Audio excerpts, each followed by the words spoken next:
ఇక చలి పెడుతుందని కోటేస్తే సడన్ గా ఎండొస్తుందని గొడుగు తీస్తే ఇంతలో మరి వాతావరణం మారిపోయి వానగా మారుతుంది. ఇక ఇలాంటి వాతావరణం భిన్న వాతావరణం కొనసాగుతూనే ఉంది. ఏపీలో భిన్న వాతావరణం కొనసాగుతుంది. పగటి ఉష్ణోగ్రతలు ఒకవైపు పెరుగుతున్నాయి, ఇక మరోవైపు ఆకాశం మేఘావృతం అవుతుంది. కొన్ని ప్రాంతాల్లో పొగమంచు కొనసాగుతుంది. ఇక నైరుతి బంగాళాఖాతంలో ఏర్పడిన తీవ్ర అల్పపీడనం ప్రభావంతో ఏపీలో ఇప్పటికే పలు చోట్ల వర్షాలు పడ్డాయి. ఇక చూసుకుంటూ పోతే సాధారణంగా సంక్రాంతి తర్వాత ఉష్ణోగ్రతలు క్రమంగా పెరుగుతూ ఉంటాయి. అయితే ఇలాంటి తరుణంలో అకాల వర్షాలు కురవటం, సాయంత్రానికి చలేయటం ఇక రాష్ట్రంలో ఏర్పడిన భిన్న వాతావరణాన్ని సూచిస్తుంది. ఇక పార్వతీపురం, మన్యం జిల్లాలో వాతావరణంలో మార్పులు ఆ జిల్లా వాసులనే కాదు, రాష్ట్ర ప్రజలను కూడా ఆశ్చర్యానికి గురి చేసింది. సాలూరులో ఉన్నట్టుంది ఒక్కసారిగా ఎదురుగాలులతో కూడిన భారీ వర్షం కురుస్తుంది. ఇక మధ్యాహ్నం వరకు ఎండ తీవ్రత ఉండి సాయంత్రానికి ఒక్కసారిగా వాన కురవడమే విచిత్రంగా ఉంది. అల్లూరు సీతారామరాజు జిల్లాలోనూ భిన్న వాతావరణమే ఉంది. ఇలా చూస్తే ఇక రాష్ట్రవ్యాప్తంగా ఎండత తీవ్రత కొనసాగుతుంది. అలాగే కొన్ని రోజులుగా రాష్ట్రంలోని పలు ప్రాంతాల్లో ఉష్ణోగ్రతలు భారీగా పెరిగాయి. కాకినాడ జిల్లా, తుని, కృష్ణా జిల్లా, మచిలీపట్నం, ఎన్టీఆర్ జిల్లా, నంద్యాల, కర్నూలు, కడప, అనంతపురంలో కూడా ఉష్ణోగ్రతలు భారీగా పెరిగాయి. ఈ ప్రాంతంలో ఉష్ణోగ్రతలు ఏకంగా 35 డిగ్రీలకు దాటాయి. కర్నూలులో అత్యధికంగా 36.2, ఇక అనంతపురంలో 36.1 డిగ్రీల ఉష్ణోగ్రతలు నమోదయ్యాయి. ఎండల తీవ్రత పెరగడంతో ప్రజలు అప్పుడే ఉక్కిరిబిక్కిరి అవుతున్నారు. ఇప్పుడే ఇలా ఉంటే మరి నడి వేసవిలో ఎలా ఉంటుందోనని ఊహించుకొని ఆందోళన చెందుతున్నారు. మొత్తంగా రాష్ట్రంలో భిన్న వాతావరణంపై ప్రజల స్పందన ఎలా ఉంది, వాతావరణ శాఖ ఏం చెబుతుంది, ఈ వివరాలను వాయిస్ ఆఫ్ ఆంధ్రాలో తెలుసుకుందాం. ఇక వాతావరణ విశేషాల గురించి మాట్లాడడానికి మా ప్రతినిధి అలీం గోపాలపురం నుంచి లైవ్ లోకి వస్తారు. Good morning Aleem. Good morning. Aleem చెప్పండి, అంటే ప్రస్తుతం ఆంధ్రప్రదేశ్ లో వాతావరణం ఒక్కొక్కసారి ఒక్కొక్కలా ఉంటుంది లేదా ఒకేసారి అన్ని విధాలు చూపిస్తుంది, దాని గురించి మీరేమంటారు?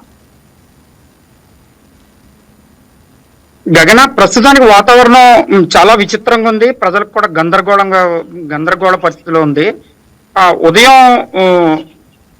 ఉదయం చాలా దారుణమైన చలి, విపరీతమైన చలి, నవంబర్ డిసెంబర్ లో ఉన్న చలి, విపరీతమైన చలి ఉంటుంది. మా ఏరియాలో ప్రస్తుతం మా గోపాలపురం తూర్పుగోదావరి జిల్లాలో ఈ రోజు ఉదయం కూడా ఇంచుమించు 7 గంటల వరకు కూడా మంచు కురిసింది. ఇప్పుడు ప్రస్తుత పరిస్థితుల్లో ఇప్పుడు కూడా చలిగానే వాతావరణం ఉంది.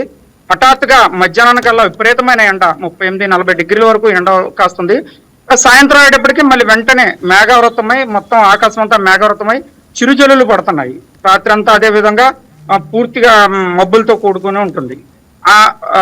ఇక్కడున్న పరిస్థితి, ఇప్పుడున్న పరిస్థితి ప్రకారం ఐఎండి కానీ వాతావరణ విపత్తుల నిర్వహణ సంస్థ కానీ మనకు తెలియజేసే తాజా అప్డేట్స్ ప్రకారం ఈ రోజు రేపు చాలా విపరీతమైన ఎండలు 1 నుండి 3 డిగ్రీల సెల్సియస్ ఎండలు పెరిగే అవకాశం ఉందని చెప్పి వాళ్ళు మనకి వివరాలు తెలియజేశారు. కర్నూలు, కడప, చిత్తూరు, నెల్లూరు, ప్రకాశం తదితర జిల్లాల్లో ఆ జిల్లాల్లో విపరీతమైన ఎండ కాస్తుందని చెప్తున్నారు. అదేవిధంగా మన్యం జిల్లా అయినా, తూర్పుగోదావరి, విజయనగరం, విశాఖ, తూర్పుగోదావరి, కాకినాడ, ఏలూరు జిల్లాలో సాయంత్రం అయ్యేటప్పటికీ వాతావరణం ఒక్కసారిగా మారిపోయి చిరుజల్లులు పడే అవకాశం ఉందని చెప్పి కూడా చెప్తున్నారు.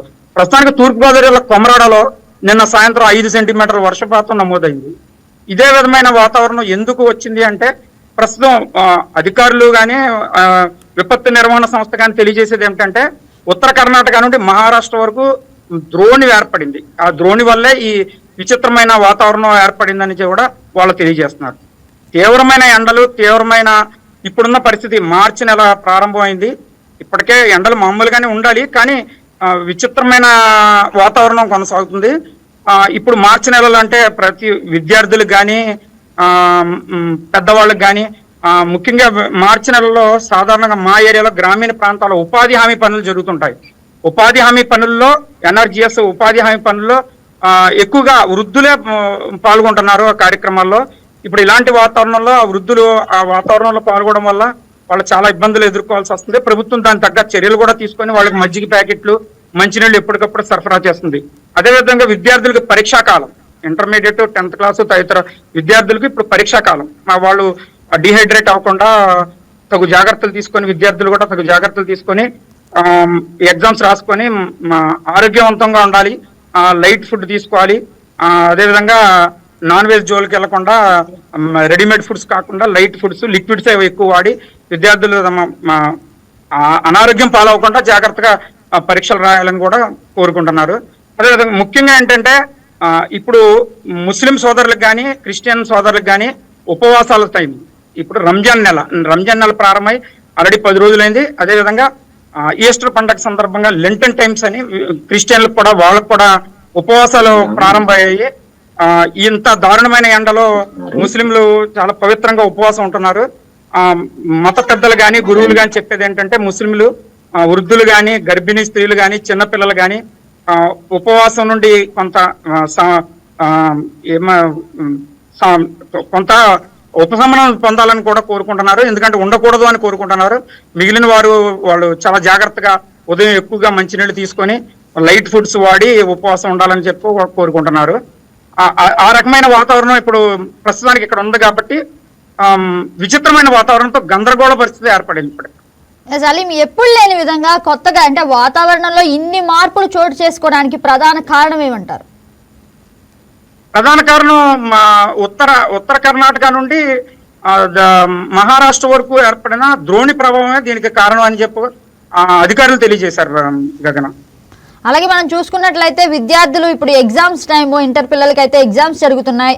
వాతావరణంలో రకరకాలుగా ఉండటం వల్ల పరీక్షలకు ఆటంకం కలుగుతుంది. అంటే అసలు ఈ ఉపద్రవం వల్ల వర్షం వస్తుందా, లేదంటే గాలి వీస్తుందా, లేదంటే సడన్ గా ఎండలో తీవ్రత పెరుగుతుందా అనే విషయం తెలియట్లేదు. అక్కడ చూసుకున్నట్లయితే పరిస్థితి ఏ విధంగా ఉంది? ఉదయం చాలా చలిగా ఉంటుంది. ఉదయం 8 గంటల వరకు కూడా చలి, విపరీతమైన చలి వేస్తుంది. 8 నుండి 11, 12 గంటల వరకు కూడా విపరీతమైన ఎండ. 1 గంట 2 గంటల నుండి మళ్ళీ ఆటోమేటిక్ గా కూల్ క్లైమేట్ ఏర్పడిపోతుంది. ఇలా రకరకాల ఒకే కాలంలో ఒకే రాష్ట్రంలో 2 సీజన్లు ఏర్పడినట్టు ఉంది. 2 ఎండాకాలం, వానాకాలం అలాంటి సీజన్లు ఏర్పడింది. ఇలా మార్పు కలగ సీజన్ వల్ల ఆరోగ్యాలు దెబ్బతినే అవకాశం కూడా ఉంది. ముఖ్యంగా జ్వరాలు, ఇన్ఫెక్షన్లు బారిన పడే అవకాశం కూడా ఉంది. అదే ముఖ్యంగా విద్యార్థులు ఇప్పుడు పరీక్షలు రాసే సమయం కాబట్టి వాళ్ళ అనారోగ్యం పాలవకుండా తగు జాగ్రత్తలు తీసుకోవాలి. స్కూల్ యాజమాన్యాలు కానీ ప్రభుత్వం కానీ వాళ్ళకి ఎప్పటికప్పుడు అన్ని అవకాశాలు కల్పించి వాళ్ళకి మంచినీళ్ళని లేదా లిక్విడ్స్ అని ఇవ్వాలి. డిహైడ్రేట్ అవ్వకుండా వాళ్ళు కాపాడుకోవాలని కూడా కొంచెం చెప్పుకుంటున్నారు గగన. ఎస్, ఒకప్పుడు ఎండాకాలం అంటే చలివేంద్రాలు ఏర్పాటు చేసేవాళ్ళు, కానీ ఇప్పుడు ఎండాకాలం అని చెప్పడానికి కూడా కొత్తగా ఉంది. ఎందుకంటే సడన్ గా వర్షం కురవచ్చు, లేదంటే సడన్ గా ఎండ తీవ్రత అనేది ఎక్కువగా పెరగవచ్చు. అసలు ఎలాంటి జాగ్రత్తలు తీసుకోవాలంటారు? ఎండాకాలం ఉదయం చలి ఎలా ఉన్నా ఎండాకాలం వచ్చేటప్పటికి సాయంత్రం మధ్యాహ్నం నుండి విపరీతమైన ఎండ, మళ్ళీ సాయంత్రం క్లైమేట్ మారిపోతుంది. ఇప్పుడు ఏ విధమైన జాగ్రత్తలు తీసుకోవాలన్నా ప్రజలు అయోమయంలో ఉన్నారు. ఇప్పుడు ఉదయం విపరీతమైన ఎండ ఉందని చెప్పి గొడుగు తీసుకెళ్ళినా సాయంత్రం 5 ఈదురుగాలులు 30 నుండి 40 కిలోమీటర్ల వేగంతో ఈదురుగాలులు వేసి హఠాత్తుగా క్లైమేట్ చేంజ్ అయిపోయి క్లైమేట్ మారిపోయి వర్షాలు పడుతుంది. అనవసరంగా తెచ్చుకున్నాం అనే ఉద్దేశంతో ఉంటున్నారు. కానీ మరుసటి రోజు మళ్ళీ వేరే రకమైన వాతావరణం, రకరకాల వాతావరణం ఏర్పడుతుంది. ఐఎండి కానీ విపత్తు నిర్వహణ సంస్థ కానీ తెలియజేసేది ఏంటంటే ఈ రోజు రేపు కూడా 30 నుండి 40 కిలోమీటర్ల వేగంతో ఈదురుగాలు వీస్తూ మోస్తారు నుండి తేలికపాటి వర్షాలు పడతాయని కూడా హెచ్చరించింది. అసలు మీకు మనం చూసుకున్నట్లయితే పెద్దవాళ్ళు ఒకప్పుడు ఎండాకాలం, వానాకాలం అని చెప్పేసి కాలాల వారీగా చెప్పేవాళ్ళు. కానీ ఇప్పుడు రోజులోనే మనం అన్ని కాలాలు చూస్తున్న పరిస్థితి ఉంటుంది. ఏమంటారు దాని గురించి? రకరకాల కాలాలు ఇప్పుడు ప్రస్తుతం ఉన్న అధికారులు తెలియజేసేది, ఐఎండి కానీ విపత్తుల నిర్వహణ సంస్థ తెలియజేసేది కానీ కేవలం ఈ ఉపరితల ద్రోణి వల్లే ఈ విధమైన వాతావరణం ఏర్పడిందని వాళ్ళు తెలియజేస్తున్నారు. ఎప్పుడూ లేనిది ఇప్పుడు మాత్రం విచిత్రమైన కాలంగా వచ్చింది. ఉదయం చలి, మధ్యాహ్నం ఎండ, సాయంత్రం వాన, మూడు కాలాలు కూడా ఒకే రోజులో చూస్తున్నాం. పైగా ఇప్పుడు ఫిబ్రవరి ఎండింగ్ ఇది.